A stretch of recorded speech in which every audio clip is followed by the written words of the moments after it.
Welcome to my channel decode UPSC. आज मैं बताने जा रहा हूँ कि एक यूपीएससी में इकोनॉमिक्स कौन कौन से फेवरेट टॉपिक्स हैं जिनसे 80 to 90% सवाल आते हैं। और आपको इन्हीं टॉपिक से जो स्टैटिक के टॉपिक हैं आपको करंट अफेयर्स भी पढ़ना नहीं पड़ेगा और तब भी आपका प्री निकल जाएगा। तो ये देखिए आप यूपीएससी 2021 के क्वेश्चंस हैं जिसका मैं प्रूफ की तरह बताना जा रहा हूँ कि यही सब टॉपिक से ज़्यादा सवाल आते हैं। आप बस इन्हीं टॉपिक को कि बेसिक क्लियर कर लीजिए, कॉन्सेप्ट क्लियर कर लीजिए तो आपका प्री निकल जाएगा। जैसे ये एक पहला क्वेश्चन देख रहे हैं द मनी मल्टीप्लायर। तो इसको ये मैंने एक और पहले की वीडियो में डाला था कि ये रिपीटेड क्वेश्चन था, यूपीएससी 2019 में भी आया था सेम क्वेश्चन। तो मनी मल्टीप्लायर एक बहुत ही इंपॉर्टेंट टॉपिक है यूपीएससी के लिए, इससे रिलेटेड सवाल हमेशा आते हैं। मनी मल्टीप्लायर का आप जो भी क्वेश्चन जो भी रिलेटेड कॉन्सेप्ट है आप पूरा पढ़ डालें, चाहे वो नैरो मनी ब्रॉड मनी हो। अगला आप देख रहे हैं डिमांड पुल इन्फ्लेशन के क्या क्या कारण हैं।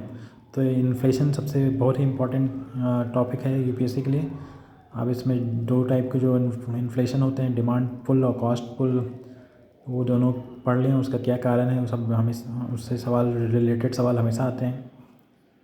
अगला देख रहे हैं आप सेंट्रल बैंक का function as a lender of last resort. तो ये आरबीआई से रिलेटेड क्वेश्चन है और आरबीआई का फंक्शन आपको पता होना चाहिए कि किसको किसको लोन देता है। तो ये सवाल था यूपीएससी 2021 में। आरबीआई से रिलेटेड सवाल हमेशा आते हैं, 2-3 क्वेश्चन आते हैं। देखिए अगला भी वही है, the governor of reserve bank of India से रिलेटेड सवाल है, कौन इसको अपॉइंट करता है। आगे भी देख रहे हैं आप, ये है सवाल कैजुअल वर्कर्स है, एम्प्लॉयमेंट से related casual workers unorganised sector जो है उसमें आपको सवाल हमेशा आते हैं। ये अगला है फिर से इकोनॉमिक रिसेशन। तो मैंने बताया कि इन्फ्लेशन, इकोनॉमिक रिसेशन, ये सब बहुत इंपॉर्टेंट टॉपिक है।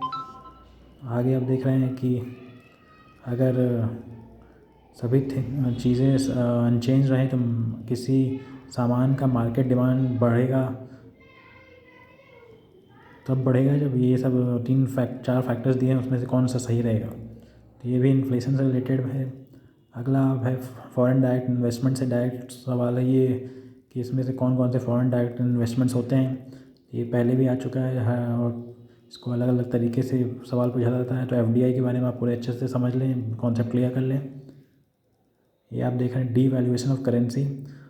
तो फिर आप ये आरबीआई से related question, currency devaluation, broad money, narrow money, money multiplier और इन्फ्लेशन, एफडीआई।